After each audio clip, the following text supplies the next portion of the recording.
This episode of the Multi-Orgasmic Mama is brought to you by the Sensually Embodied Women Collective. Are you ready to remove all your blocks to pleasure, turn on intimacy and connection, and feel confident and sexy in your body? Then join us in our sparkly and supportive group of other like-minded mamas and women all around the world, breaking the taboos around sex and motherhood and sex and the sacred, stepping into their authentic sensual and sexual expression and having the most mind-blowing sex of their lives. Join us at tillystorm.com/sensually-embodied-woman. Hi, I'm Tilly Storm, a holistic sex and jade egg coach and tantric sex teacher, all-around pleasure and prosperity advocate. If you're ready to take your sex life to the next level with my programs and offerings, meet me over at tillystorm.com.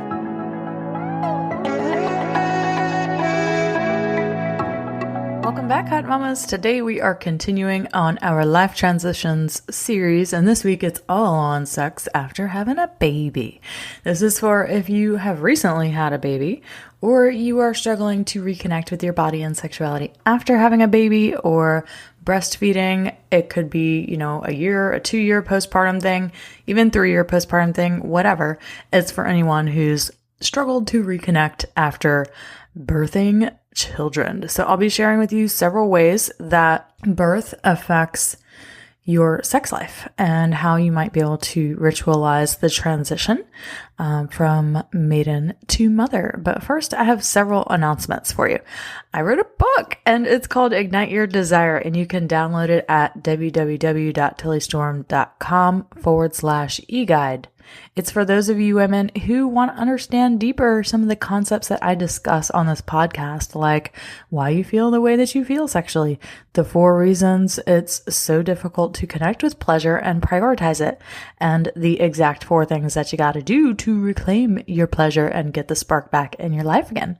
You can head to www.tillystorm.com/e-guide, and I will deliver that right to your inbox. Also, announcement number 2, this year for the holidays, we have put together and sourced some amazing, sexy gift baskets that you can go order at my online shop at tillystorm.com/shop. We have got 2 options this year. The first is a jade egg holiday gift basket that includes 100% genuine nephrite jade egg and starter guide, my Ignite Your Desire e-guide, and some bath bombs, some scented candles, a lined journal, and 10 writing prompts for me. And then the second option is that we have an Obsidian Shakti Wand gift basket that includes the 100% Obsidian Shakti Wand, my Ignite Your Desire e-guide, some bath bombs, scented candles, some teas, massage oils, journals, and prompts for me as well. The Shakti Wand is super amazing if you have used a jade egg before and you want to go deeper in your healing. I love obsidian. Obsidian and nephrite jade are the only 2 stones that I recommend using internally. And you can go check out all of the info on the gift baskets at www.tillystorm.com/shop. Make sure you get your order in by December 7th for guaranteed pre-holiday delivery.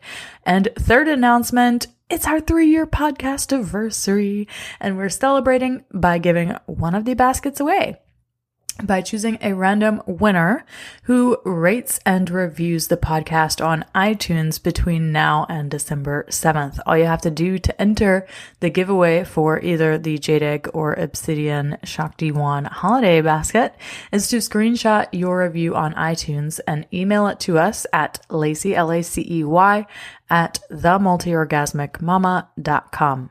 And you can double your chances of winning the giveaway if you share an episode or talk about the Multi-Orgasmic Mama podcast on Instagram and tag me at tilly.storm. So get your iTunes reviews in, screenshot your review, and email it to Lacey, that's Lacey, at themultiorgasmicmama, and mama is spelled MAMA.com. And you will double your chances of winning by sharing on Instagram and tagging me at tilly.storm. Now, for the topic of the day, sex after baby. Alrighty, for those of you struggling and you feel like you're not able to connect with the sensual or sexual woman in you after having a baby, the first thing to know is this is totally nature's way of doing things.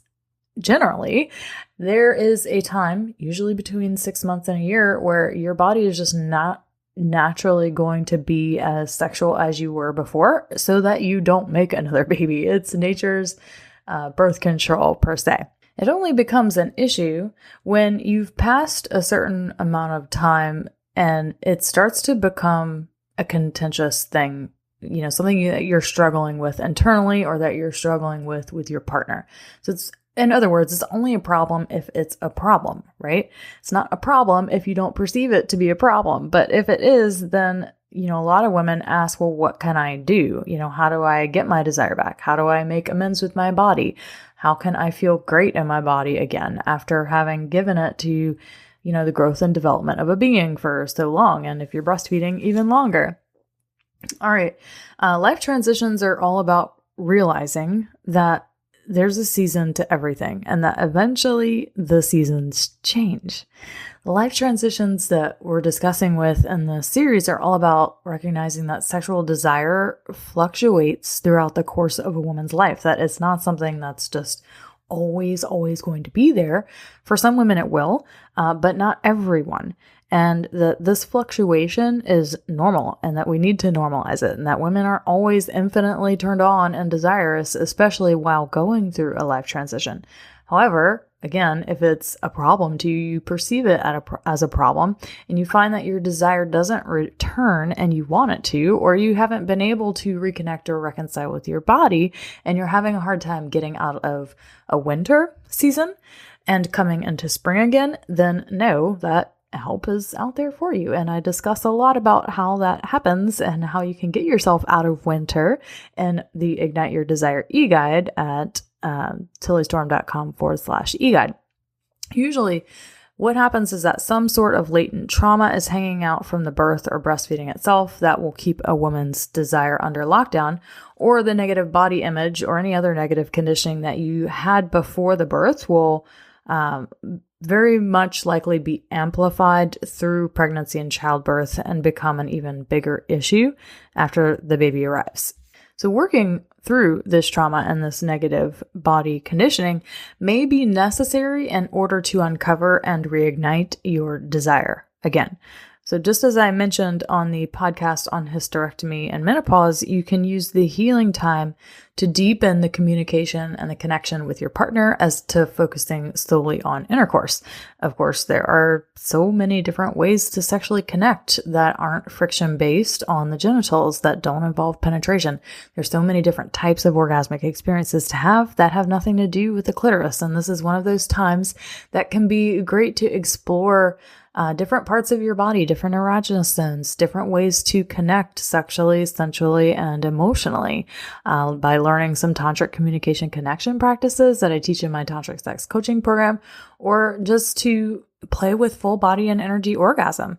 And then this is not to say that all women experience this lack of desire. For some women, you may find your sexual desire skyrocket through pregnancy and postpartum.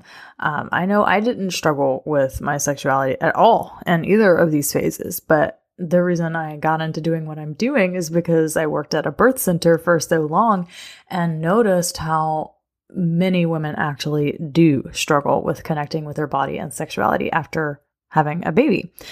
So if you find yourself not bouncing back, or you find yourself struggling to connect with your body or feel good about it, then I want to discuss more deeply how birth and your birth story in particular can often bring up unconscious issues to the surface that were there before you got pregnant and had the baby, or how your particular birth experience may be impacting your sexuality now. So the first thing is that birth can bring up, as I said, unconscious issues that you had before giving birth, because pregnancy is a catalyst. Pregnancy and birth catalyzes whatever you were stuffing down before, be it emotions that you didn't want to feel or traumatic experiences you haven't worked through yet. Pregnancy and birth can most certainly bring them up. This is because the mental and emotional load of growing a baby can really push things to the surface. So this is because you are taking on this additional emotional, physical, and mental load, and whatever wasn't working before is going to be amplified and ignited. If you think of it in terms of, you've probably heard me talk about how relationships are, if you had a problem in your relationship before the lockdown happened in March, then it's probably been even more amplified, or you completely got over it after everything happened when we were having to spend so much time with our loved ones.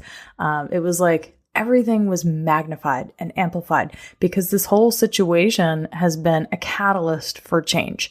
And this is exactly the same thing that happens in growing a baby and birthing the baby, is that you are going through massive changes. Your body is pulling to the surface everything that's not completely healed, that's in the way of you giving birth in the most beautiful way possible for you, and however that looks. So if there's something unintegrated that needs healing, that wants to be looked at, that's ready to arise for healing, then it's very likely it will show up. Okay. I know it sounds crazy, but it's probably that you just need to release some things in order to birth your baby. I have witnessed and been to over 150 births, and I cannot even tell you time and time again how many women, when they're in that transition phase of labor, they just want to give up. And part of it is all about the fear of surrender, is that they're afraid and terrified of surrendering and letting go of control, but it's completely necessary in order to birth the baby. And this is such a metaphor for what's happening in you, in your psycho-emotional state as well. So again, if you've had things that have been latent in the past before giving birth, they're very likely to come up at the time of birth, because there's something that needs to be let go in order to make space for a baby to come earthside. Now, the way that you give birth, your birth story in particular, it may be affecting your sexuality as well. The most common thing that I see with my clients is a feeling that they don't know how to speak their needs and desires. And this can often stem back to a birth experience where you did not feel that you could speak your needs and desires, or where you just didn't. And birth can often bring this up. So if you considered your birth to be traumatic, or you considered it to be a negative experience, a lot of times women will tell me that they do consider it traumatic, or that it was a negative experience, because they feel like they did not have a voice. Or what else I see happens is that they feel that they can't trust their body, even though they say that they do. And they go into it, oh, well, I really wanted a home birth, or I wanted a natural birth, but then I was told that I couldn't trust my body and that I had to do this thing instead. And it's all about giving your power away. So in one sense, there's the issue of needing to be able to let go of control and surrender for some women. And then in another side of the coin is women who aren't taking full responsibility and coming from an empowered place and using their voice and standing up for themselves and advocating for themselves in the birth experience itself. So if you feel that you didn't have a voice, then going back to this birth experience to uncover, well, what was there that made you feel that you couldn't speak up for yourself? I guarantee you that it is the same thing that keeps you from being able to speak up for your sexual wants, desires, and needs as well. That it's the exact root, okay? That it's no different. If you struggled with this in birth, I guarantee you struggle with it in sexuality. And the other thing that I see is that your particular birth story could be affecting your sexuality by, having physical pain from scars or tearing or tension. This seems obvious, and there's, definitely medical professionals that can support you in that, especially pelvic floor physical therapists. But sometimes it goes deeper. It goes beyond what the scar tissue and the tearing, and the physical thing about it, right? Because sometimes that tension that we're holding on to in our vaginas, it makes it so that our vaginas feel numb, that we feel disconnected to it. Or if there's pain, it makes it so that we don't want to connect to it, because when we do, it feels painful. And this can go way beyond like the physical aspect of the healing process, right? Like you can do all of that work, but until you've done more of the psycho-emotional work, again, if you've had trauma from your past that you're still hanging on to, that physical pain, once you work through it in PT, sometimes it's like, okay, well, good, the pain's gone, but now what, right? And then there's still tension, maybe there's still stress in your vagina, maybe it feels like you can't fully relax your vagina. Maybe you still do experience some pain, but it has nothing to do with the physical aspect of it. It has to do with the psycho-emotional aspect and whatever it is you're still holding on to in terms of negative conditioning and trauma. And if you want to understand how that really works, definitely go check out the e-guide and download it, because I explain in detail how all of that works. All right, now let's talk about how to ritualize going from maiden to mother and why this is important. Well, moving through these life transitions should be marked with ritual, in my opinion. This is because ritual really symbolizes to the unconscious primal brain that you're making a transition and you're entering a portal of healing, growth, and expansion.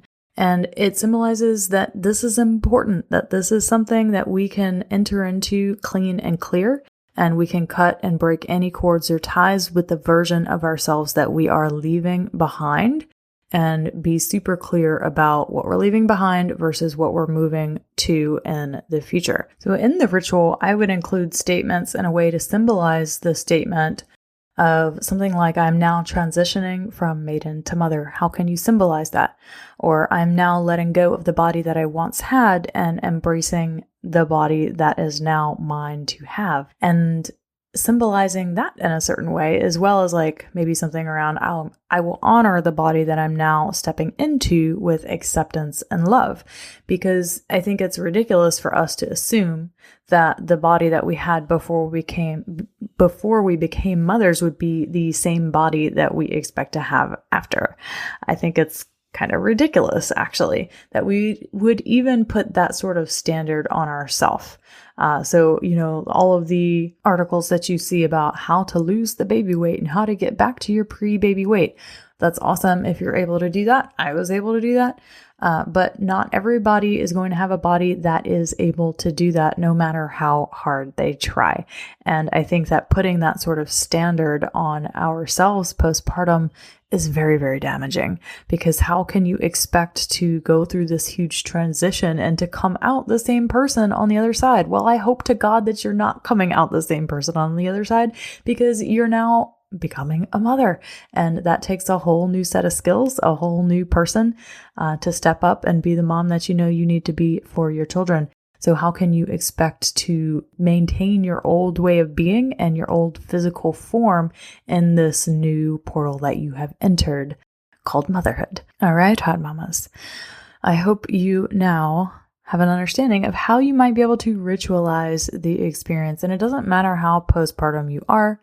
If you have found yourself continuing to struggle with accepting your body, with being able to claim your body as your own, all that stuff, holding a ritual, no matter how long it's been, even if it's been years, can be super, super empowering. All right, ladies, if you are thinking, oh my goodness, yes, that's great, Tilly, I understand all of that, but I really do want to get my spark back. I really do want to reconnect in a deeper way with my body and sexuality. I feel like it's been a struggle.